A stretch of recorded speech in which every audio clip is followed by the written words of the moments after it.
All right, I'm going to start by drawing glucose, and glucose has an oxygen, and then it has a ring of carbon coming off of it. And there are 5 carbon atoms in this ring. Off of this carbon here, there's another carbon, and that carbon is bonded to a few hydrogens and an O bonded to an H. Now, going around, carbon has to have 4 bonds. So this carbon only has 3 bonds currently, which means that there's a hydrogen down here. Off of this carbon, you're going to have an OH and an H. Off of this carbon, you're going to have an OH and an H. Off of this carbon, you're going to have an OH and an H. Are you starting to see the pattern here? And on this last carbon, you're going to have an OH and an H. And what that's going to make is glucose with the formula C6H12O6. Now I'm going to color these, and I'm going to color them according to the colors that we normally use, even though my models are going to be different. So oxygen is going to be red.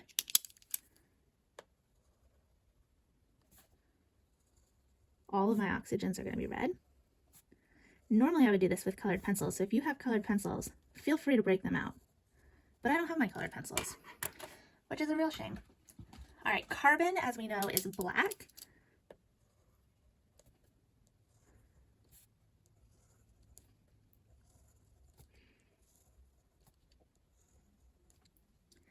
And hydrogen is white. Well, you can't really make white on white paper. I haven't figured that one out yet. So I'm just going to outline in blue.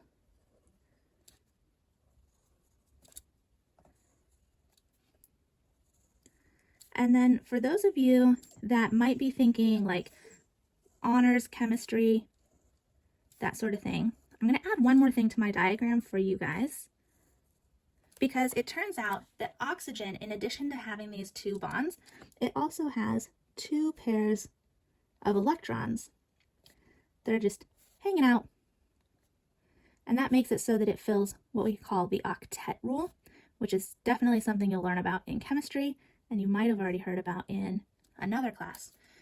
Now I'm going to go through and I'm going to quickly color this with my markers, and I'm hoping that they just lightly shade. Oh, good.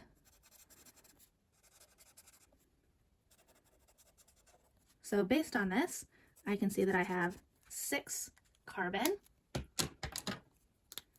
I have 6, 1, 2, 3, 4, 5, 6 oxygen, and the rest are hydrogen. So this is a glucose molecule.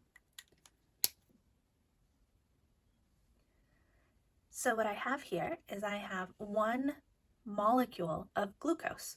So glucose is C6, and my black atoms here are carbons, 1, 2, 3, 4, 5, 6.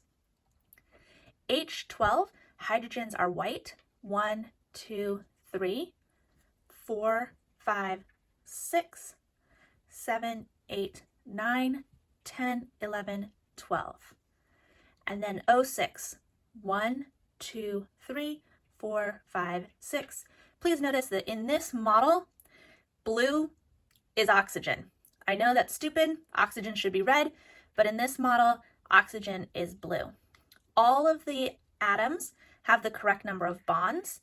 So oxygen always has 2 bonds, hydrogen always has 1 bond, and carbon always has 4 bonds. So 1, 2, 3, 4. The last thing you should notice about this is that I have some yellow beads, and these yellow beads represent carbon to carbon or carbon to hydrogen bonds. So if it is a carbon to a hydrogen, then it will have a yellow bead on it, or a carbon to a carbon also has a yellow bead. So here is 1 molecule of glucose. Next, we need to draw in our oxygen. Oxygen is O2, and they're connected by a double bond. So oxygen, coloring it red, is going to look like this. But just like our other oxygens had 2 lone pairs of electrons, these are also going to have 2 lone pairs of electrons. So you can draw those in if you would like. Now there are 6 of these, so you can draw them as quickly or as slowly as you would like. I'm going to speed this up. 5, I need one more.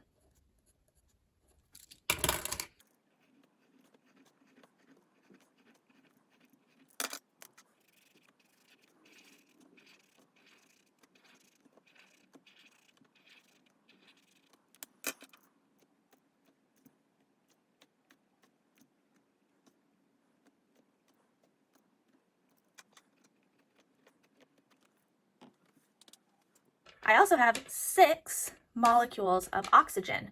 Oxygen is O2, so you'll notice that I have 2 oxygen atoms in every oxygen molecule. You'll also notice that oxygen has to have 2 bonds.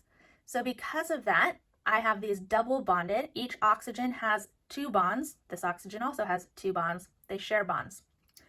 Oxygen doesn't have any high energy bonds, so it doesn't have any yellow around it. Now that we have all of those drawn out, we're going to rearrange these atoms into water and carbon dioxide. We know that water and carbon dioxide came out of our mealworms, so all of these atoms have to be used, all of the bonds have to be used, and we have to make as many carbon dioxide and water molecules as we can. All right, we know that glucose and oxygen go into our mealworm, but what comes out of the mealworm is CO2. CO2 is C carbon bonded to 2 oxygen. And carbon, again, is black. And oxygens are red.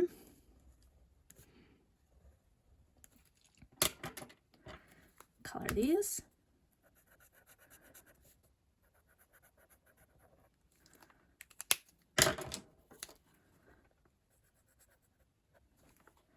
And oxygen has those 2 pairs of electrons.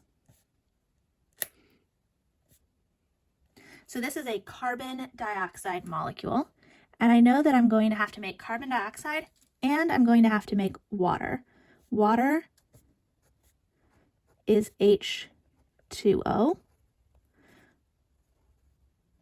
where the hydrogens are single bonded to an oxygen, because oxygen needs 2 bonds and each hydrogen only needs 1.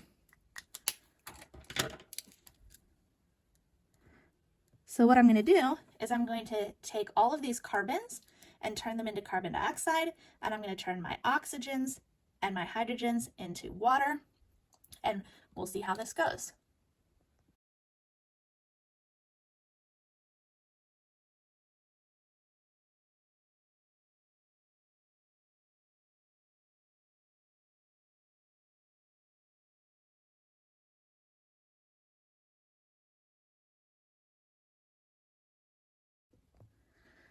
So now that I have my carbon dioxide,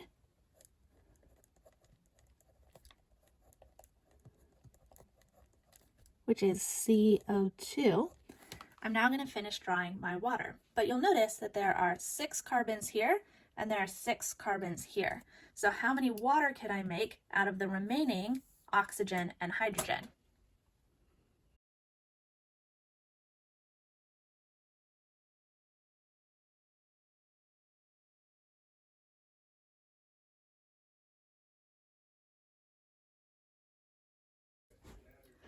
All right, as you can see, I was able to make 6 of these carbon dioxide molecules. So carbon dioxide is C1O2, CO2. And notice that my carbons have to have 2 bonds for each oxygen, because oxygen has to have 2 bonds. And that means, so because there are 2 oxygens, carbon has 4 total bonds. So here are my 6 CO2. I've also been able to make 6 water molecules. And then there was nowhere for this energy to go inside of these bonds because there's no carbon to carbon and there's no carbon to hydrogen bonds. So in the end, I've got 6 carbon dioxide and 6 water, and I have a whole bunch of energy that's no longer chemical energy because it's no longer in the bonds. All right, so my chemical equation is going to be C6H12O6, that's glucose, plus oxygen, gets converted into CO2 plus H2O. But this isn't balanced because for every 1 glucose, you need 6 oxygen molecules, and that's going to make 6 carbon dioxide and 6 water. So another way that I could write this is glucose, which is sugar, plus oxygen. It's converted into carbon dioxide plus water. Now that we've dealt with the matter, we need to deal with the energy. So remember that the matter cannot be created or destroyed. So every atom that I have on this side of the page had to end up on this side of the page. But energy can't be created or destroyed either. So I know that I've got that high energy in my carbon to carbon and my carbon to hydrogen bonds. So I'm coloring those to represent the high energy bonds.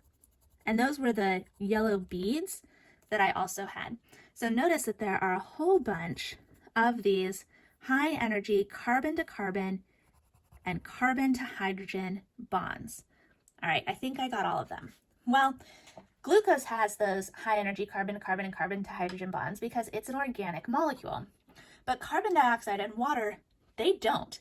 There's no high energy carbon to carbon or carbon to hydrogen bonds on this side of my equation, but that energy can't be created or destroyed. So the energy has to be over here somehow, but it's not in the molecules. So here, I still have energy, but depending on what kind of energy is needed, this could be converted into motion energy, it could be converted into heat energy. So it can be converted into a bunch of different types of energy, but they're all going to be different types of kinetic energy. So I'm going to color this in, so anything that I have on one side of the equation, I also have on the other side of the equation. And so what we can see is that the energy wasn't created or destroyed. It did, however, move from chemical energy to no longer being chemical energy. It's now going to be things like heat, motion, things like that. All right, let's wrap this up by relating this all back to our mealworm lab. So glucose is a sugar, and carbohydrates like potato, the mealworm's food, those can get broken down into sugars that can go into the mealworm's cells. The mealworm is also going to breathe in oxygen, so glucose and oxygen are going to go into the cells. Once inside the cells can perform this process of cellular respiration, which releases the energy from the bonds in the glucose, and that energy can then be used so that the mealworm can move around, it can do any of the processes that it needs, like eating, moving, going to the bathroom. But as a result, you end up with these carbon dioxide and water molecules, and those can't be created or destroyed, those atoms. So the glucose and oxygen that went in has to come out as carbon dioxide and water. And we saw that because our BTB turned from blue to yellow, indicating that there was an increase in carbon dioxide. And our cobalt chloride strip turned from blue to pink, which indicates that there was an increase in water. So while glucose and oxygen went into the mealworm, carbon dioxide and water are what come out of the mealworm.